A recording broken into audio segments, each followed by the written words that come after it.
Halo teman-teman, salam sehat selalu. Untuk kita semua salam sejahtera. Dengan saya Bung Ropan. Dan tim nasional Indonesia kalah dari Jepang dengan 1-3 dalam pertandingan di Stadion Altumama. Saya coba untuk mereview ya apa yang terjadi di grup D ini, karena dengan hasil pertandingan ketika kita kalah dengan 1-3 dari Jepang, itu menempatkan kita tetap tidak berubah posisi kita di peringkat ketiga grup D. Dan dalam pertandingan lainnya Irak mengalahkan Vietnam dengan 3-2, sehingga Vietnam tidak satupun memenangkan dari 3 pertandingan mereka di grup D, menjadi juru kunci karena mereka kalah dengan 4-2 dari Jepang dan kalah 1-0 dari kita. Nah, 2 gol dari Jepang itu diciptakan oleh Ayase Ueda. Ada brace di sana setelah Jepang unggul 1-0 di babak pertama, diawali dengan di menit-menit awal ya, Jordi Amat ya menarik Ueda, dan Ueda sendiri yang mengambil tendangan penalti. Kemudian dia bisa menambah gol di 6 menit setelah babak kedua berlangsung, dan ada 1 gol bunuh diri di menit 88 dari Justin Hubner. Artinya ini tidak disengaja oleh Justin karena dia coba untuk memblok tembakan dari Ueda juga, dan bola masuk ke gawang sendiri sebelum ada gol dari Sonny Walsh ya di masa injury time setelah melewati babak normal. Dan saya pikir apa yang sudah dilakukan pemain Indonesia kita harus menghargai ya. Mereka sudah berjuang setidaknya dan masih bisa mencetak 1 gol ke gawang Jepang yang dikawal oleh Zion Suzuki. Nah, dengan hasil ini kalau bisa dilihat juga bahwa peluang kita itu masih ada sebenarnya ya, ditentukan pada hari ini. Memang berharap banyak dengan pertandingan di grup yang lain, di mana kita tahu bersama di grup F itu akan berlangsung duel antara Oman dan Kirgistan. Disinilah kita berharap bahwa hasil akhir adalah 0-0, 1-1, pokoknya imbang sajalah, di mana Kirgistan mampu menahan Oman. Ini membuat kita lolos ke babak 16 besar ya, dengan berharap langsung. Tapi kalau Oman bisa mengalahkan ya selesai kita untuk berharap ke babak selanjutnya ya. Kecuali dalam pertandingan juga hari ini Bahrain kalah dari Yordania di grup E itu dengan 2-0 katakan ya, pokoknya harus kalah ya. Kalau kalah 1-0 Bahrain masih bisa lolos karena menang selisih gol dengan kita. Karena Indonesia itu berada di peringkat keempat sementara, di 3 terbaik dari 4 tim yang akan lolos ke babak 16 besar. Karena di atas ada Palestina, ada Suriah, kemudian ada Bahrain dan Indonesia. Makanya kalau Yordania itu mengalahkan Bahrain dengan 2-0 saja, kita bisa lolos. Ya, kenapa kita bisa lolos di sini? Karena hitung-hitungannya nantinya selisih gol kita akan sama dengan Bahrain, -3. Karena kita kan memasukkan 3, kemasukan 6, -3 Indonesia. Bahrain sementara itu 2-3, -1 ya, sementara Bahrain sebelum bertanding melawan Yordania. Kalau malam ini Yordania yang paling tidak menang dengan 2-0, ini enak buat kita. Karena Bahrain tetap memasukkan 2 dan kemasukan 5. Yang akan dihitung adalah memasukkan gol kita. Kita bisa memasukkan 3. Ini akan menolong tentunya buat kita untuk bisa lolos. Apalagi kalau Oman itu tertahan dari Kirgistan. Seandainya Yordania memilih untuk bermain imbang saja dengan Bahrain, ya pasti Bahrain sudah pasti lolos, tergantung kita dengan Oman dan Kirgistan. Inilah hitung-hitungannya, di mana kita berharap Kirgistan bermain imbang dengan Oman dan Bahrain itu kalah dengan 0-2 dari Yordania, sehingga ini akan membuat kita lolos ke babak selanjutnya. Masih rame tentunya, ramenya di sini karena kita masih punya penentuan. Harapan itu masih ada ya buat timnas kita.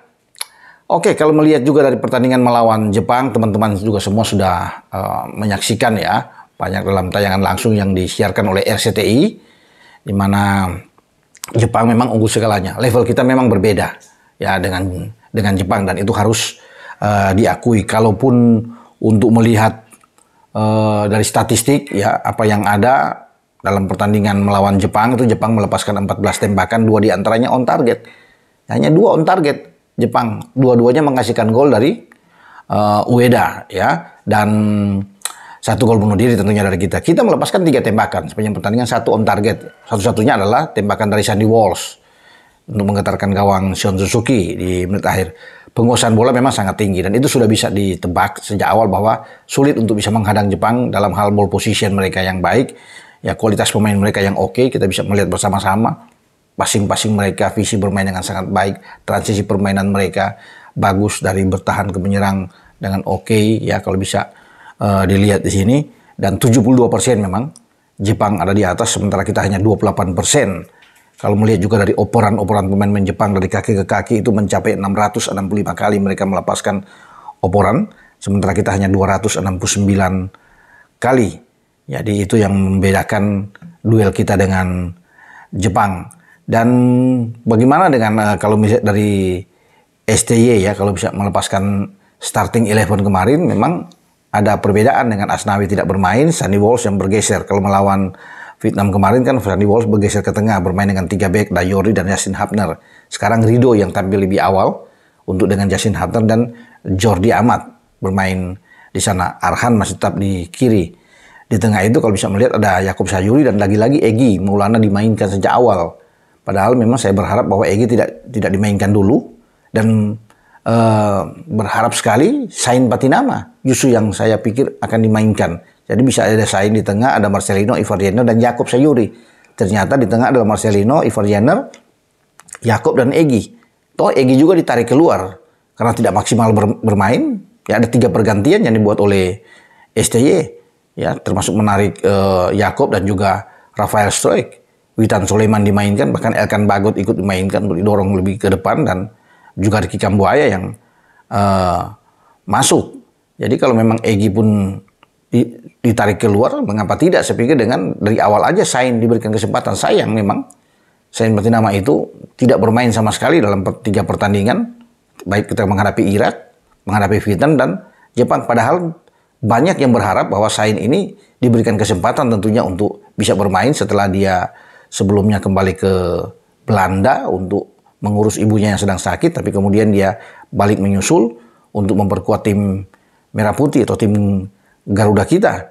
Ya, tapi STY tidak memainkan dia. Memang semua keputusan ada di STY sebagai pelatih.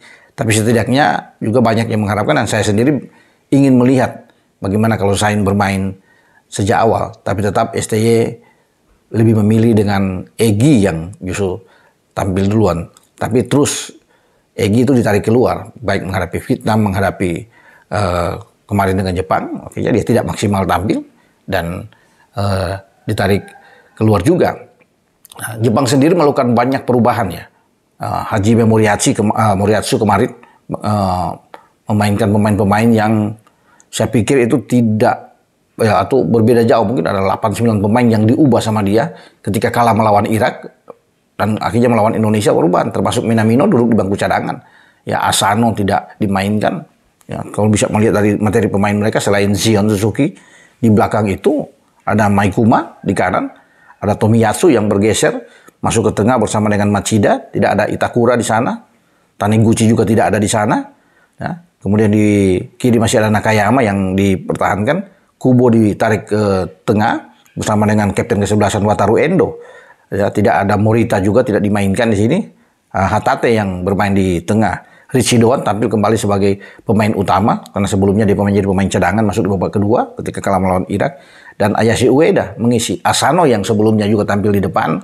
Ya, sekarang ada Ayashi Ueda, dan Ueda yang menjadi pahlawan ya, menjadi man of the match dalam pertandingan ini dengan Nakamura yang bermain di depan. Minamino masuk di babak kedua karena ada 4 pergantian yang dilakukan oleh Hajime Moriyasu dalam pertandingan melawan Indonesia. Tapi penempatan Ayashi Ueda saya pikir sangat baik untuk dia tidak mengedepankan lebih dulu dengan Asano ya yang bermain, dan semua gol datang dari kerja keras, upaya dari Ayashi Ueda, termasuk dia dijatuhkan oleh Jordi ya sehingga menghasilkan penalti dan dia sendiri yang mengambil. Gol kedua juga dia bisa mencetak gol di sana, dan akhirnya gol ketiga tembakan dari dia sebelum diblok oleh Justin Hubner dan terjadi gol bunuh diri. Jadi inilah pemain yang pantas memang diganjar dengan man of the match menurut saya. Jadi bagi tim Garuda muda, tim Garuda kita ya yang banyak dihuni oleh pemain-pemain muda, jangan berkecil hati, tetap semangat ya, karena masa depan Anda masih panjang ya, karena pemain-pemain yang dengan usia termuda di Piala Asia saat ini rata-rata 23 atau 24 tahun semua kalau di compare semuanya.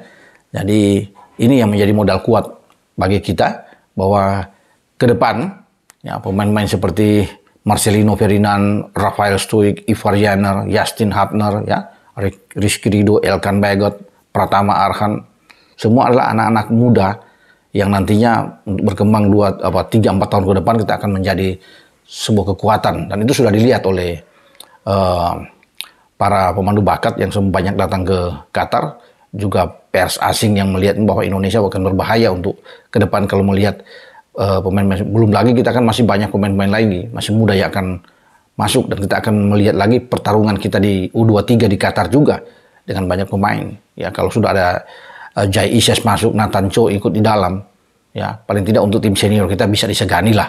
Bisa dikatakan, apalagi dengan Tom Haye ada, Martin Paes sudah masuk di bawah Mister, ada Ragnar Oratmangun, semua akan berhitung.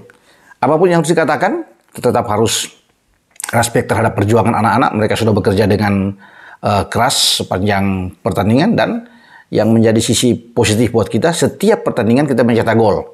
Ya, jadi tidak ada yang tidak mencetak gol. Ya, melawan Irak juga kita bisa mencetak gol. Ya, lewat Marcelino. Kemudian kita juga bisa membuat gol lewat Asnawi di penalti melawan Vietnam, dan kemarin Sandy Walsh yang lagi-lagi menunjukkan kepiawaian dia setelah tampil luar biasa juga melawan Vietnam, dan kemarin dia tidak tergantikan ya ketika mengisi posisi di bek kanan. Oke, dengan saya Bung Ropan berbicara di sini. Ciao.